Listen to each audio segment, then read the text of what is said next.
One of the challenges with understanding yourself is that it bars access to your actual memories that are most defining in terms of your current experience. You see, the more that we learn, the more vocabulary we have in terms of describing and understanding past events. But rather than having direct access to those memories, the world of understanding is numb. It's analytical. The world of understanding is where people end up as the result of things like narcissistic abuse, where you're walking around numb, trying to figure out what's wrong with you.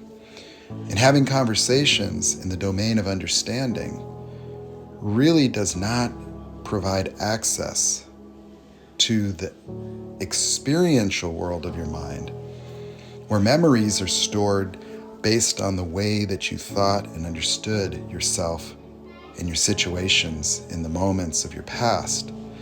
And not having access to the emotion means that what your mind does is it creates a story that looks like a memory because your mind can imagine what it used to be like and generalize. And so when we have conversations trying to connect past events to current experiences, we have a tendency to look towards trauma, things with heavy emotions, failing to know one important thing, that often our relationships to things in our past were already brought into existence in very early childhood, and these memories often are obscured from view because they will not necessarily carry the heavy trauma. Someone may remember their past and say, I was never enough for my mom or for my dad. And then somewhere along the lines, they had traumatic experiences that they remember because they were profoundly emotional. But that's where we make these general correlations and say things like daddy issues, mommy wound, daddy wound. And that's why understanding this stuff often does very little at helping us mitigate these experiences in adulthood. Well, the truth of the matter is that the origins of these experiences can often be events that were seemingly harmless when we re-examine them. Yet for the child, we're defining, often because these were the first moments. There's the first time you got triggered, and it could be something relatively harmless compared to more traumatic experiences later. And so the focus on trauma, emotional damage, the focus on merely trying to correlate a childhood environment to current experiences leads to a more general understanding that often can only create a better story.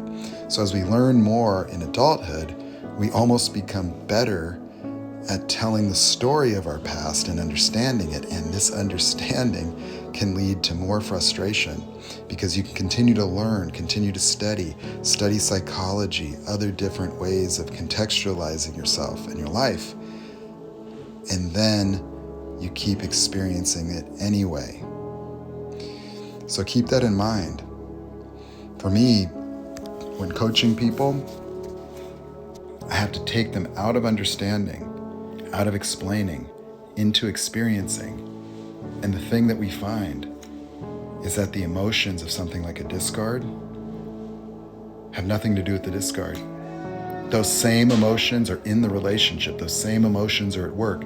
Those same emotions are in college. Those same emotions are in your current family dynamics. Those same emotions will then light up in your mind.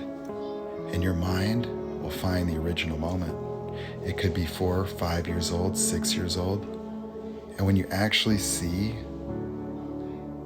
the big difference between what the child thought happened and what actually happened, that's when you start to realize that a lot of the things you're feeling in life right now have nothing to do with what's actually taking place. That is why it's so confusing. That is why, people get stuck in these abuse cycles, is because the emotions they're having in reaction to the other person have nothing to do with reality. That's why our reality testing is so off. That is why, we'll feel guilt when we shouldn't. And as we react emotionally, thinking it has something to do with this current moment, that is why we can get so screwed up. Because this is the truth. Is it looks like a different situation because we're all seeing a different 3D reality. You're not seeing that you're repeating the same experience because to your eyes and ears, visually, it looks like a new situation. And so that is the power of the mind, that we can actually go back and discover where all this came from in a way that could have eluded every therapist you've ever encountered. That even people with very high levels of education in psychology often themselves don't have the power to see this even within their own life. It's because we're all trying to analyze and figure it out.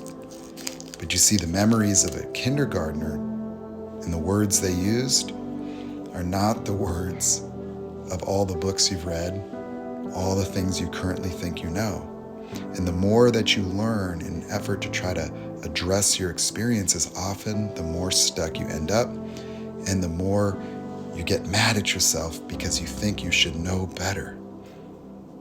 It's really important that instead of trying to explain ourselves, we just get into the memory. We look at the emotions and we see, where do those really come from?